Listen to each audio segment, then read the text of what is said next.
So, dear friends, we greet you in the name of the Lord Jesus Christ. As you can see, I'm here in the Vatican, St. Peter's Basilica, which is right behind me here.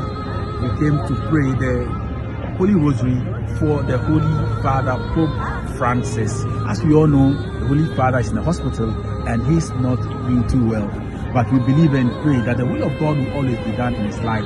So whatever the problem is, whatever the issue is, we commit it into the hands of God. We are people of hope, we are a people of faith. And so let us continue to pray for the Holy Father wherever we are. Let us pray that the will of God be done in his life. Whatever is the will of God should be done in his life. I'm happy to come your way with this video from St. Peter's Basilica.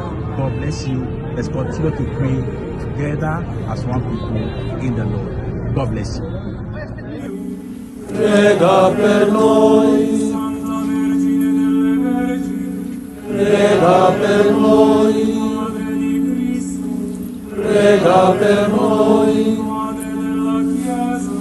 prega per noi, prega per noi, prega per noi. Prega per noi,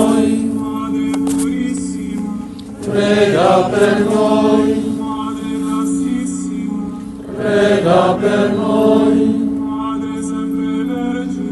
prega per noi, prega per noi, prega per noi.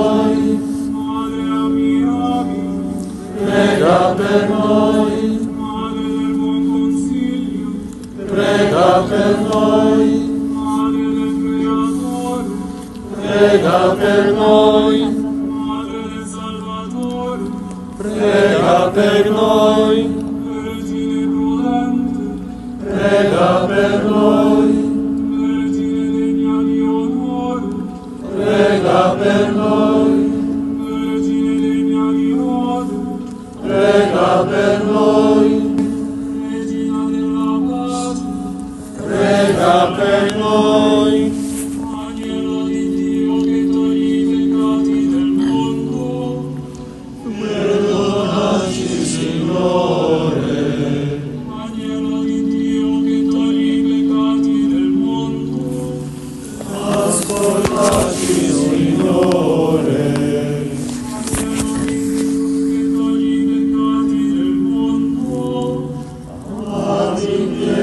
Di noi.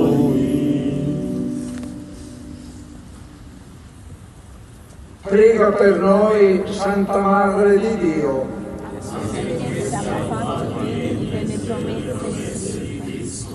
Preghiamo. Concedi ai tuoi fedeli, o Signore Dio nostro, di godere sempre la salute del corpo e dello spirito.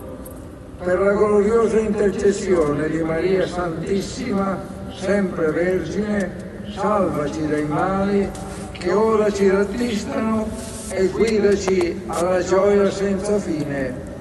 Per Cristo nostro Signore. Amen.